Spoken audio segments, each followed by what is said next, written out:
In this video, we look at finding the equation of a line through two given points or through 1 point with a given gradient. If you're revising, there are 4 questions to look at here. I'll scroll through for you to try. There's 1 and 2. And there's 3 and 4. And one more, sorry, number 5 as well. Okay, so question 1 is to find the equation of the line shown. We know the equation of a straight line is y equals mx plus c. The y and the x are things that don't change. They're variables, but they'll always be in the equation. That's the m and the c we have to find out. Start off with the easier one. The c is the y-intercept, so it crosses the y-axis at -2. So we'll put a -2 at the end of that equation. But we need to get the value in front of the x. We need to get the gradient. So the gradient, remember, is the rise divided by the run, or the change in y divided by the change in x. To get that, we need to draw a triangle on our diagram. So zoom it in here, and I'll pick this point 1, 1, because that's easy to work with, and I'll pick the point up here, 3, 7. And draw a right angle triangle that connects those two. So that triangle rises from 1 to 7, which is the distance of 6, and it runs across from 1 to 3, which is the distance of 2.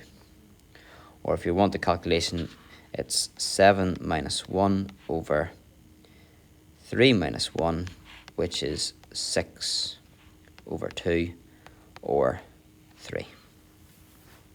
So the gradient of that line is 3. That means every time you go 1 to the right, as x increases by 1, the y increases by 3. As x increases by 1, y increases by 3.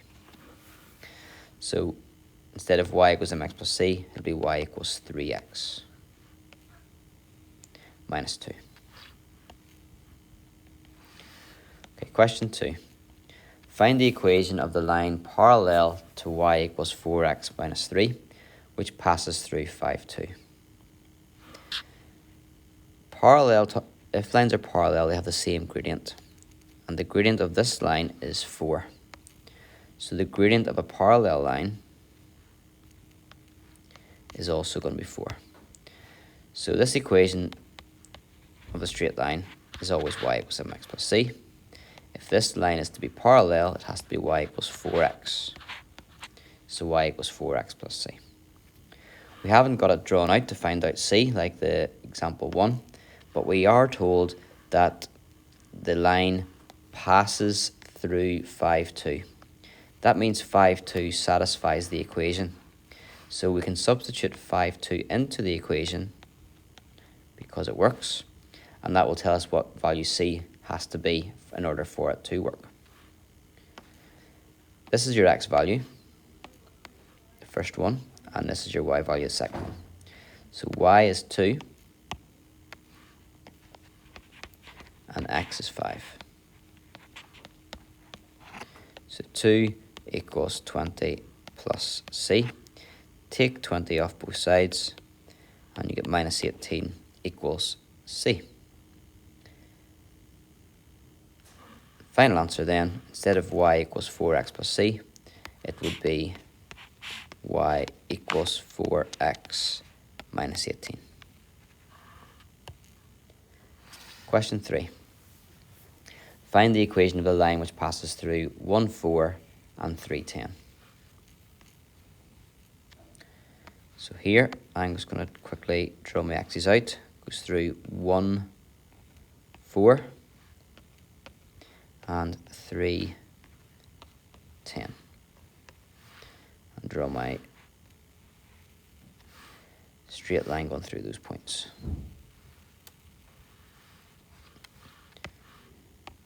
Why draw that? Well, if I'm going to find the equation of this line, I know it's y equals mx plus c. I need to get the gradient. So if I plot the 2 points and draw the line, I can draw a triangle to get the gradient. So the change in the y is 6 and the change in the x is 2. Or if you're writing that out at the side, it's 10 minus 4. That's your change in y divided by your change in x. That's 3, take away 1. That works out to be 6 divided by 2, which is 3, similar to question 1.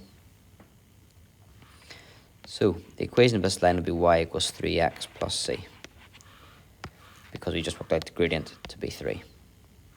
To find c, we need to, and we'll not rely on this diagram because that was just a sketch, no idea what that number is. We've got to, like the previous example, put in a value of x and y which satisfy the equation. In this case, we know that both of these do, so we can just put one of them in, whichever one's easier. I think 1, 4 would be easier to put in, where x is 1 and y is 4. So 4 equals 3 1s plus c, or 4 equals 3 plus c. Take 3 off both sides, you'll see c has to be 1. So your final answer is y equals 3x plus 1. Number 4. Find the equation of the line perpendicular to y equals minus 2x plus 5, which passes through 3, 1. So your straight line is y equals mx plus c. The gradient we'll have to find out, and the y-intercept we have to find out. Well, the gradient of this line here they give us is minus 2. Our line will not have the same gradient because it's not parallel, it's perpendicular. So if one of the lines has a gradient of minus 2, the perpendicular one, the one at 90 degrees, is the negative reciprocal. So the negative reciprocal of minus 2 would be a half. So our answer will be half x plus c. To find out c, we must substitute in a value or a point that's on the line, which we can, because they tell us it passes through 3, 1. So 3 1's on the line, the x is 3 and the y is 1. So 1 equals half times 3 plus c, or 1 equals half times 3 is 3 halves. Take 3 halves off both sides. 1 take away 3 halves is minus half. So final answer, y equals this one here, y equals a half x. But instead of plus c, we know c is minus a half, so it's y equals a half x minus a half. And last one, we have to find the perpendicular bisector of the line segment AB, where A is 10, 2 and B is 1, 5. Let's look and see what that looks like. 10, 2 would be maybe here, 10 across and 2 up, and 1, 5, 1 across and 5 up. So our line will look like so. Some of you might not like drawing it out, but that I find that invaluable because I already can see that that line is going downhill, has a negative gradient, so that's useful. Then we're going to try and find the perpendicular bisector. What does that mean? Well, perpendicular means it's going to be at 90 degrees to this line, so it's going to be in this direction. But where at exactly? Well, it's a bisector. A bisector, bi means 2, and sectors 2 sections. We've got to cut it into 2 equal sections. So the line's going to cut through here. Strictly speaking, actually, this bit here shouldn't exist, and neither should this bit here, because we're only looking at the line segment AB.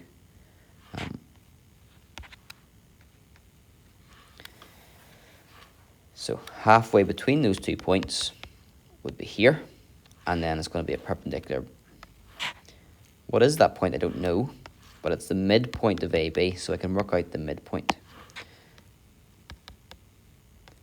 That's a bit of an earlier objective. you get the average of the x values and the average of the y values. So what are the x values? 1 and 10. What's halfway between 1 and 10? 1 plus 10 divided by 2. 11 divided by 2 is 5.5 or 5.5. I'll put it as 5.5 for now. And then the average of the y values, that's halfway between 2 and 5.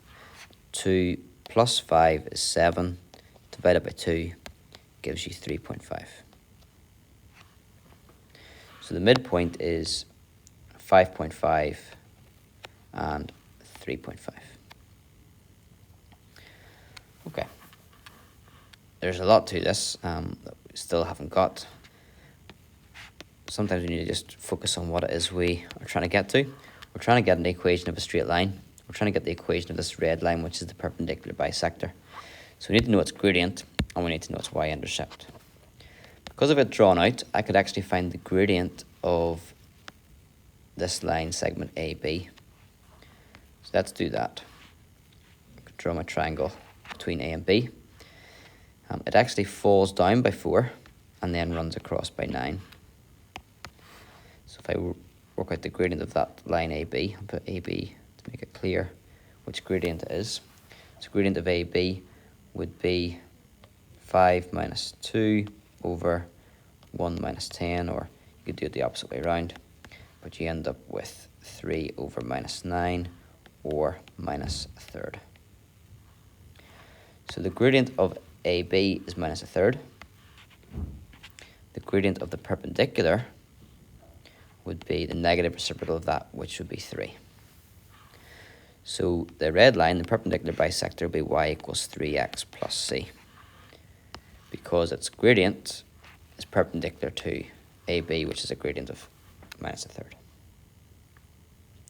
What's left to do? We need to know the y-intercept. Again, we can't rely on this diagram, but we can sub in a point that's on that line. We know a point on that line. We know the midpoint. Just worked it out over here. So we can sub in 5.5, 3.5 into that line, where x is 5.5 and y is 3.5. So 3.5 equals 3 times 5.5 plus c. 3.5 equals 16.5 plus c. And then take your 16.5 off both sides, and you get c equals minus 13. Final answer then. From here, y equals 3x, and then instead of c, we write down minus 13.